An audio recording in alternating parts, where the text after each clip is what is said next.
ça me fait plaisir de vous avoir. Puis, moi, je suis toujours, intéressé parce qu'au départ, moi, ce qui m'intéresse, c'est de traiter d'un sujet, que vous avez à cœur. Alors, j'ai souvent eu des personnes qui m'ont parlé de leadership, voire de gestion de changement, développement organisationnel. Mais alors vous, quand je vous ai contacté, il m'a dit: «Ben moi, là, ce qui me passionne, c'est justement les relations, dans un environnement syndiqué». Alors, c'est parfait. On n'a jamais eu l'occasion de traiter de ce sujet-là. Donc allons-y. J'ai plusieurs questions que j'ai reçues, des personnes qui assistent à la causerie. Il y avait des questions très spécifiques. Alors je m'excuse par avance pour ceux qui participent, qui avaient des questions très, très précises. J'ai dû faire des choix dans les questions. Je vous invite d'ailleurs à, ceux qui n'ont pas eu l'occasion de poser vos questions ou vous n'étiez pas inspirés quand vous êtes, inscrits, n'hésitez pas à le faire sur le chat. Je promets pas qu'on répondra à toutes les questions.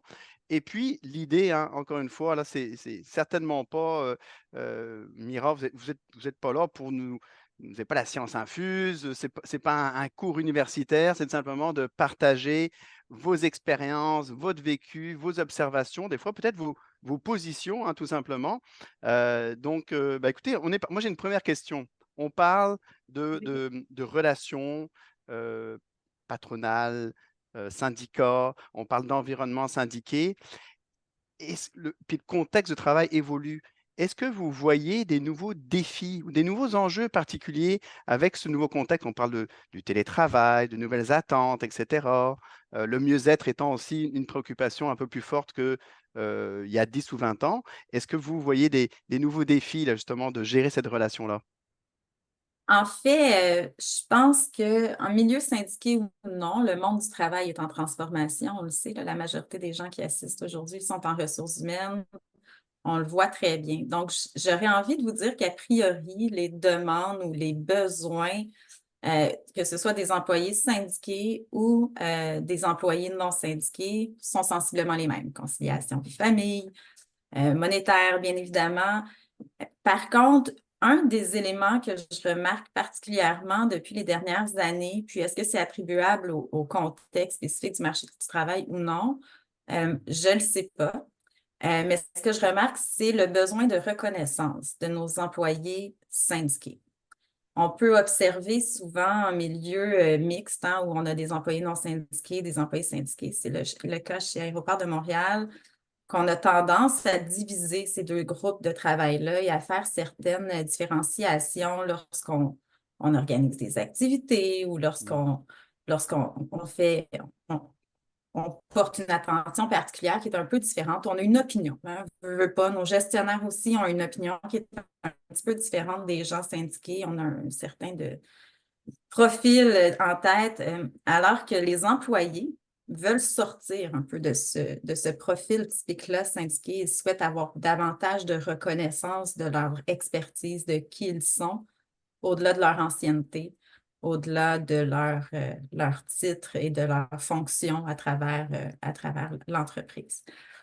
Les syndicats aussi sont pris avec de nouvelles réalités. Donc, un syndicat, ça demeure une composition d'employés, hein. Donc, ce sont des membres, donc ce sont des employés, nos employés.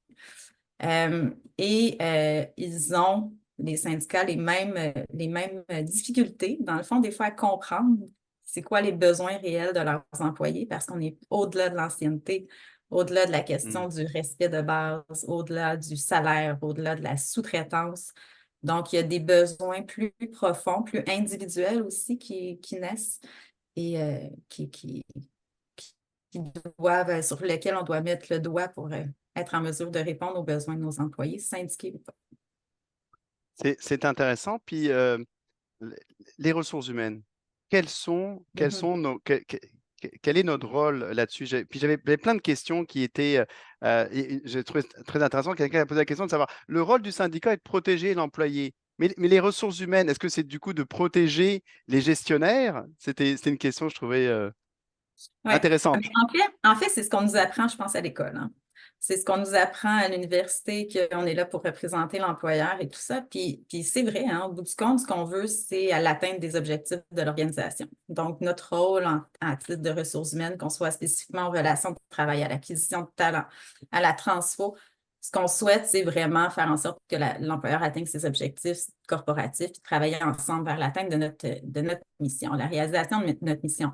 Ceci étant dit, on a un rôle à l'effet de on parle de relations de travail, on parle de ressources humaines, on est considéré comme étant les spécialistes des relations humaines dans une organisation et ça implique aussi les relations qu'on a avec nos syndicats et l'ensemble des partenaires qui sont présents dans nos entreprises. Donc, est-ce que c'est de représenter l'employeur? Je pense que ce serait de faire fausse route que de se positionner de cette façon-là parce qu'on est un partenaire de l'organisation qui doit faire en sorte qu'on arrive à danser tout le monde ensemble, à marcher tout le monde ensemble pour avancer. Parce que avec un syndicat, on est condamné à s'entendre. Moi, j'aime ça le répéter à mes équipes, puis je le répète même au syndicat dans des périodes difficiles. Écoutez, on est condamné à s'entendre. Donc, autant essayer de le faire dans la transparence, autant essayer de le faire dans on va se dire des choses qui sont difficiles parfois, sauf que travaillons ensemble à l'atteinte de nos objectifs collectifs, qui sont essentiellement, c'est quoi? Ben oui, la réussite de l'organisation, parce que si l'organisation ne réussit pas, ben vous n'avez plus de travail. Donc, c'est un peu la dynamique, je vous dirais, est-ce qu'on est du côté d'un gestionnaire ou du côté de l'employé? Pour moi, ça dépend du cas. Ça Ça- dépend de ça- la situation. Parce un gestionnaire se trompe. Nous aussi, on se trompe, puis il ne faut pas avoir peur de l'avouer et de le dire. C'est comme ça qu'on bâtit notre crédibilité aussi auprès de nos partenaires. Ça mais- demeure une relation d'affaires. ouais. Relation veut dire échange, veut dire erreur, essai. euh, J'ai entendu un mot à l'instant même qui était. Puis moi, j'adore votre réponse parce que c'est pas, on prend pas parti, mais on prend en compte toutes les parties prenantes pour s'assurer d'avoir le meilleur résultat possible. Tu sais, les parties prenantes, elles sont là de toute façon. Euh, il y a une question qui était à l'effet, puis même plusieurs personnes ont posé la question de différentes manières. J'ai entendu le mot transparence. La question était de savoir jusqu'où on peut être transparent. Il y a une question à l'effet de dire, OK, ben, tu sais, si on veut faire avancer les dossiers, on veut donner de l'information à la partie syndicale, mais des fois, on a l'impression des fois ça a l'effet inverse là-dessus. Alors, cette question de transparence, à quel endroit on peut-on mettre le niveau, là? ça dépend beaucoup de l'intervenant, hein. Il faut pas se le cacher, là. Ça dépend de la personne qu'on a devant nous. Euh, Mais je vous dirais qu'au-delà de la transparence, c'est important, mais c'est surtout la vérité qui est importante. Euh, un syndicat, puis là, je dis syndicat, mais en même temps, encore une fois, ce sont des individus qui sont derrière le syndicat. Mhm. Donc, souvent, on a les grandes bannières syndicales qui nous viennent, on a les pancartes de grève et de solidarité. Mais au-delà de ça, ce sont chacun des individus. Puis pour avoir fait ce travail-là, je vous confirme que chaque individu n'a pas la même vision de son propre syndicat. Euh, il faut, euh, il faut faire preuve d'honnêteté sans jamais mettre en danger, bien évidemment, des questions spécifiques à l'organisation, là. Donc, il faut toujours se poser la question, est-ce que c'est le test du micro là, que moi j'appelle, là, est-ce que l'information que je divulgue au syndicat, je serais confortable à ce que cette information-là sorte publiquement, par exemple? Ou est-ce que je serais confortable à ce que mon patron ou mon PDG euh, sache que j'ai communiqué cette information-là? Fait que là, d'entrée de jeu, si ça vous dit non, c'est pas bien, on le fait pas. Mhm. Par contre, je vais vous donner un exemple c'est un simple exemple, mais il y a à peu près, je vous dirais, en 2000, en 2015, il y a eu un changement d'exécutif chez ADM au niveau d'un de nos grands syndicats, puis ils étaient très, très, très méfiants. C'était des gens qui étaient très renfermés, qui n'avaient aucunement confiance aux ressources humaines, comme c'était le cas quand j'étais du côté syndical, je n'avais pas beaucoup confiance aux ressources humaines. Puis là, je me suis dit, ah, OK, on va essayer. Donc, on est en comité de relations de travail, puis là, c'était sur un grief de temps supplémentaire. Puis là, je ne réussissais pas à savoir qui disait vrai, si c'était le syndicat ou si c'était le gestionnaire, parce que c'était pas clair. Honnêtement, je n'avais pas confiance en aucun des deux. Alors, j'ai ouvert le système de paye devant eux. Et on est allé voir live qu'est-ce qu'il en était réellement. Mais j'étais à l'aise parce que c'était pas de l'information confidentielle, on était dans le dossier spécifique de la personne. Mais en même temps, ça leur a montré, cette transparence-là, ça leur a montré que, ah, OK, elle n'a pas peur d'aller jusqu'au fond des choses et de savoir c'est quoi la vraie vérité. Et à ce moment-là, le pire, c'est que c'était nous, c'était le gestionnaire qui était dans l'erreur. Et là, à ce moment-là, ben, ça a mis fin au dossier, puis on a réglé le dossier de cette façon-là, mais c'était un petit pas de transparence, d'ouverture vers la communication qui n'est pas juste j'écoute ce que vous me dites, puis je réfléchis et je réponds après. C'est on échange ensemble, on discute ensemble de l'enjeu et finalement, la solution vient d'elle-même. Ben, ce petit dossier-là, encore aujourd'hui, c'est le même représentant qui est au dossier. Et il m'en parle encore à l'effet comment ça a changé la dynamique à partir de ce moment-là pour, pour qu'on ait des relations qui soient plus ouvertes de part et autre, parce qu'eux aussi nous partagent beaucoup plus d'informations maintenant. C'est vraiment intéressant parce que c'est toujours une question de perception, hein. C'est comment on perçoit l'autre, comment on perçoit son rôle. Et puis, d'ailleurs, il y avait une question qui était de savoir, est-ce qu'il y a des choses qu'on peut faire pour des activités particulières, des choses qu'on peut mettre en place pour vraiment là, clarifier les rôles et responsabilités? Parce que je trouvais drôle la question tout à l'heure de savoir est-ce que ça veut dire que nous, on est juste là pour défendre les gestionnaires? Puis j'ai adoré votre réponse parce que la réponse, elle est au-delà des pros ou des contre. Mais est-ce qu'il y a des choses qu'on peut faire? Parce que je peux imaginer que moi, j'ai jamais eu à négocier des conventions collectives, etc. Mais je peux imaginer que souvent, il n'y a pas une même perception des rôles respectifs, hein. Il peut certainement y avoir des conflits. On le sait que il y a notamment le travail à distance, etc., a été un terreau fertile pour justement des problèmes d'interprétation, etc. Est-ce qu'il y a des choses qu'on peut mettre en place pour des activités particulières pour clarifier ces rôles et responsabilités? Et, en fait, je ne suis vraiment pas quelqu'un de très encadrant dans la vie. Donc, je vous dirais que d'entrée de jeu, puis j'apprendrai rien à personne en disant, bien, on a les comités de relations de travail, on a de se dire, OK, là, ça, c'est toi, comme eux, ils sont un peu organisés. Ils ont des représentants au grief, ils ont des représentants à la vie syndicale. Donc, euh, je pense que ce n'est pas nécessairement de faire des activités spécifiques propres à ça, mais c'est vraiment de bâtir la relation. Dans relation de travail, on oublie souvent le mot relation. On oublie souvent l'importance de la communication, l'importance de comprendre l'autre, l'importance de... On se limite souvent aux aspects plus légaux. Mm. Donc, le droit du travail, qui, oui, nécessairement, on n'a pas le choix d'y penser parce qu'ultimement, on a toujours un risque que ça termine en litige, il y a toujours des règles et procédures à suivre, puis surtout, ça dépend de ton interlocuteur. Mais je vous dirais que la meilleure façon de faire comprendre, encore une fois, quels sont notre rôle et nos responsabilités, c'est d'être euh, authentique.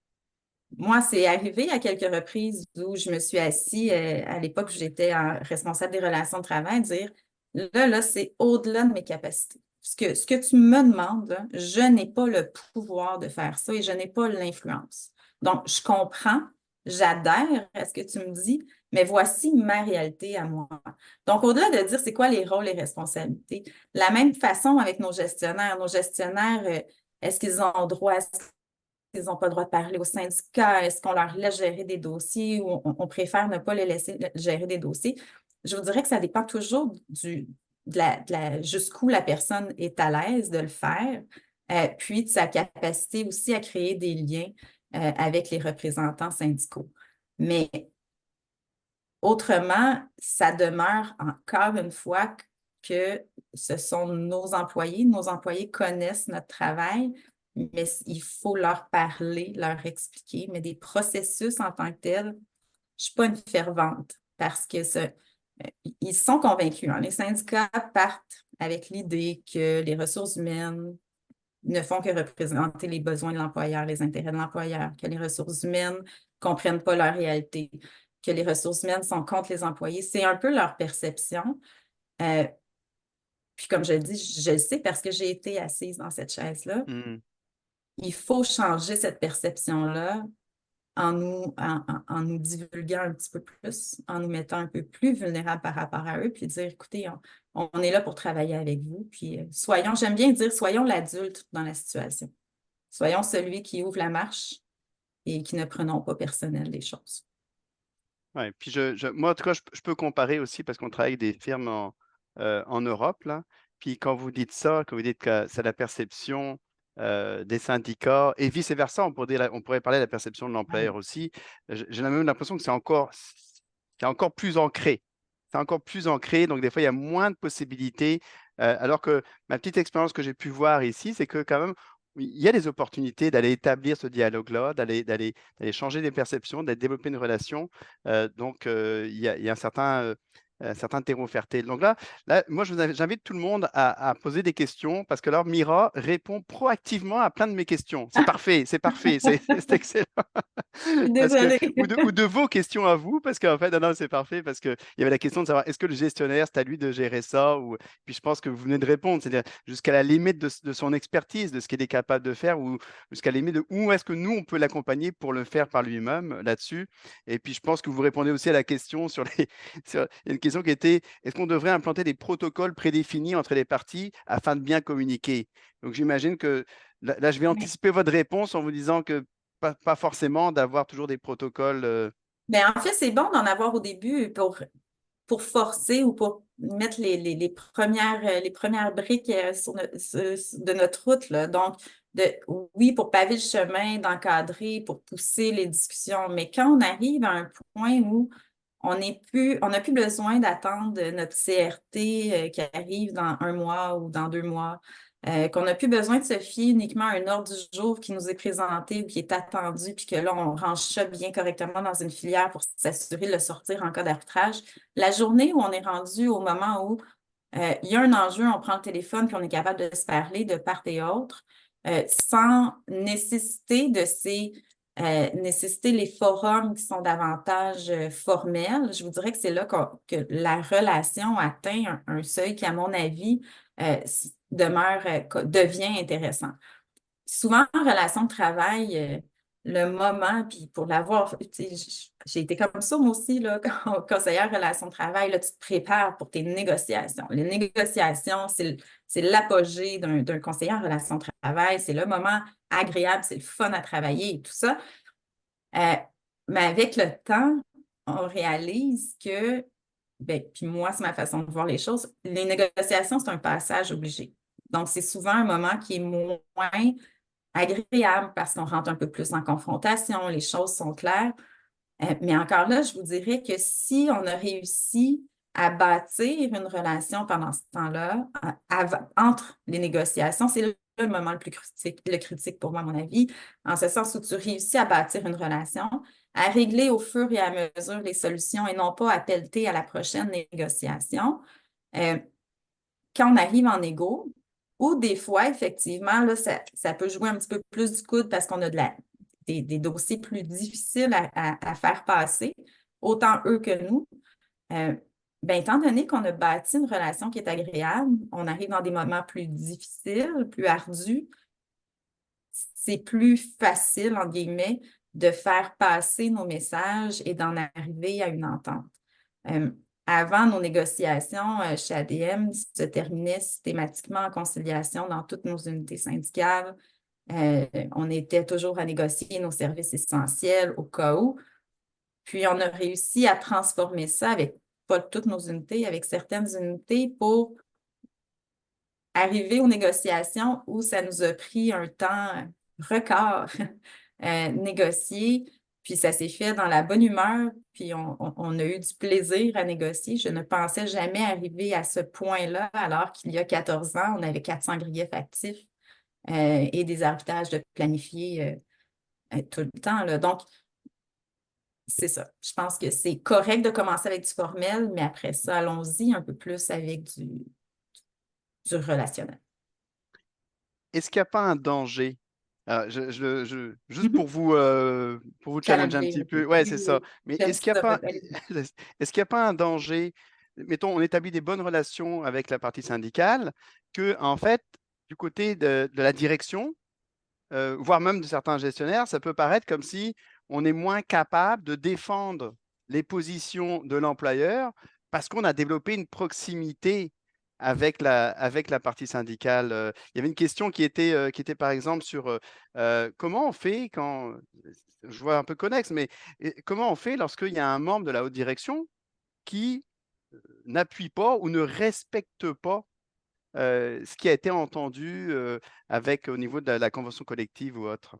Donc, OK, ben, là, je le vois en deux volets, la ouais, question. Je ouais, prends la première qui est, est-ce que la limite, hein, la limite de la relation un peu, pour pas être accusé de copinage, justement, avec le syndicat, là, si je peux exactement, ouais, ouais. résumer de cette façon-là. En fait, ce risque-là est beaucoup plus pour le syndicat, parce que le syndicat est très jugé, hein, par ses membres, là, Mm. et toujours en danger de se faire marauder par un autre syndicat, justement, s'il est accusé de copinage. Donc, et ça, encore une fois, il y a toujours des limites, là. Je pense qu'il faut garder des limites professionnelles, c'est vraiment important. Puis, avoir des discussions, ça ne veut pas dire abdiquer à tout. Ça veut dire discuter, échanger et faire comprendre plutôt qu'imposer. Donc, ça, je pense que c'est important de mettre la nuance. Quand je parle de bonnes relations de travail, au contraire, ce n'est pas de dire, ah, vous voulez ça, on va vous le donner, puis c'est comme ça qu'on bâtit des relations. Non, non, non, parce que ça, ce ne sera pas des relations qui sont durables, parce qu'aussitôt que tu leur dis non, après ça casse. C'est difficile, ouais. C'est plutôt de faire comprendre, d'impliquer dans le changement. Tu sais, on fait souvent de la gestion de changement pour nos grands projets transfo organisationnels. On pense à, à faire adhérer la personne à notre solution pour faciliter son intégration, son implication, puis son acceptation. Mais c'est la même chose avec nos syndicats. Donc, si on sait où on s'en va, pourquoi arriver du jour au lendemain en comité de relations de travail et leur dire, bon, ben, à partir de maintenant, c'est comme ça que ça fonctionne? Pourquoi ne pas appliquer la même méthode qu'on applique en gestion de changement avec les syndicats pour préparer le terrain, les impliquer, les faire comprendre et les faire adhérer? Donc, c'est pas d'abdiquer, c'est de travailler à les convaincre, à aller dans le sens qu'on souhaite.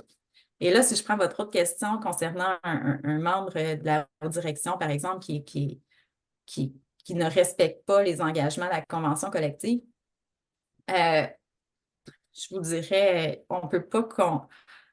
En fait, je pense qu'on a un rôle aussi au niveau des ressources humaines, des relations de travail pour démystifier un peu c'est quoi un syndicat.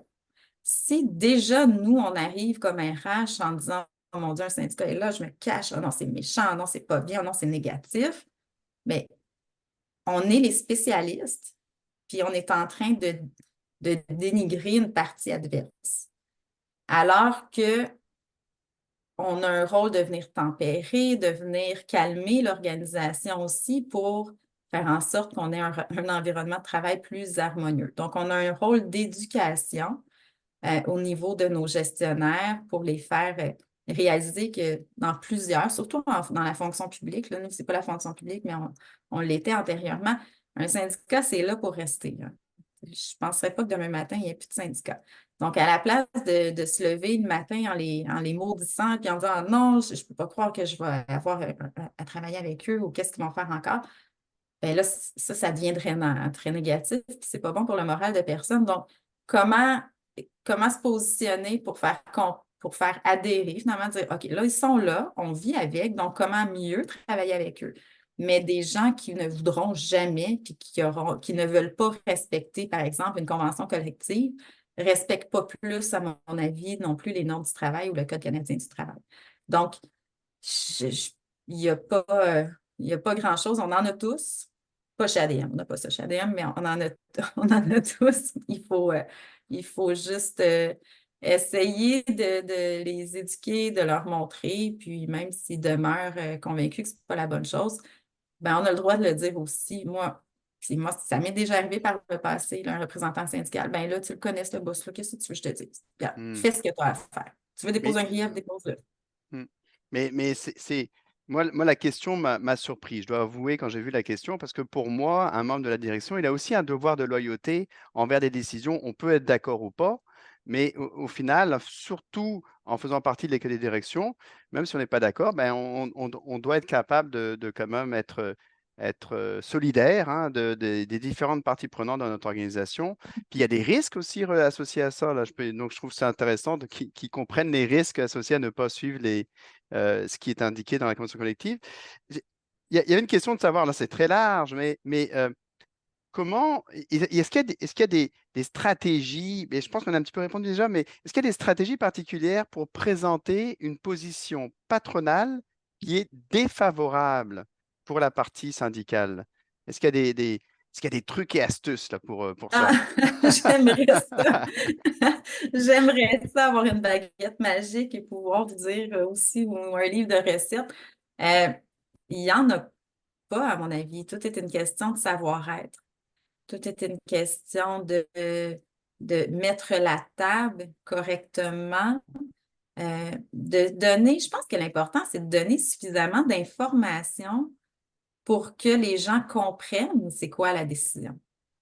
Puis, moi, je dis toujours que ce soit en négociation, que ce soit même pour une rencontre à la limite informelle, qui des fois a de l'air informelle, mais il faut qu'elle ait été planifiée un petit peu. Il n'y a rien de mieux qu'une excellente préparation. Puis une excellente préparation, c'est soit convaincu de ton dossier, soit, soit en mesure de bien le défendre, pas d'un point de vue légal, d'un point de vue humain, soit bien positionné pour le défendre et l'expliquer d'un point de vue humain. Puis à ce moment-là, la réaction ne sera pas accueillie avec un bouquet de fleurs. Mais comme en gestion de changement, il faut que les gens comprennent. Puis des fois, il faut mettre aussi, on n'a pas le choix de mettre notre pied à terre, puis c'est ça, puis on va passer à travers un moment difficile, mais il faut être capable de le nommer. N'oubliez jamais que les syndicats, là, vous parlez peut-être à 3, 4 personnes devant vous quand vous êtes en comité. Mais eux ont une assemblée, des fois de 200, 300, 600 personnes enragées euh, à, à aller voir affronter après. Et si eux n'ont pas compris, les employés comprendront pas plus. Euh, une autre stratégie aussi, puis nous, on le fait beaucoup, puis avant, on le faisait plus caché des syndicats, puis maintenant, on le fait ouvertement. Il faut parler à nos employés. C'est pas parce que nos employés sont syndiqués qu'on doit laisser. Le syndicat, c'est pas l'interlocuteur unique des employés, c'est nous qui le sommes. Nous sommes ceux qui. On est l'employeur. Donc, on a le droit de parler à nos employés, puis on a le droit d'être proche de nos employés. Puis c'est qui vote en assemblée? Nos employés. Avant tout avant d'être syndiqués, ce sont nos employés. Donc, des fois, de passer par impliquer nos employés dans le changement aussi, les faire les faire être partie prenante de la décision, ça peut juste être bénéfique.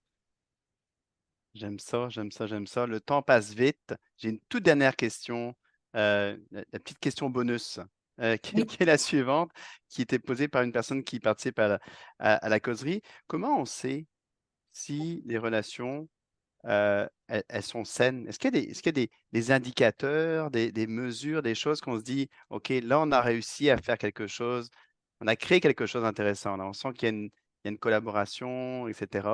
Mais il y a plusieurs. Ouais. Oui. Mais il y a plusieurs façons de le voir. C'est sûr que le nombre de griefs en est une. Ça, on y va plus avec des KPI, là. Mm. On a assurément le nombre de griefs. On a le taux de mobilisation, le taux d'engagement de nos employés aussi, parce que si nos employés ne sont pas mobilisés, ben, le syndicat a souvent le déçu sur eux, puis c'est peut-être pas bon signe. Euh, mais je pense juste d'être informé des enjeux vécu à l'interne, pas par nos gestionnaires, mais par le syndicat, mais d'une façon plus positive. Quand le syndicat arrive et qu'il te dit Hey, je veux trouver une solution, je pense que pour Mm. quelqu'un qui est en relation de travail, là, tu te donnes une bonne tape dans le dos et tu te dis félicitations. Parce que quand on est rendu à parler de solutions plutôt que de problèmes avec un syndicat, je pense que là, c'est mission accomplie. Un grand merci, Mira. Ça me fait plaisir. C'est vraiment, moi, j'ai pas une expertise et puis j'ai trouvé ça passionnant, notre causerie. J'espère que vous avez aimé ça.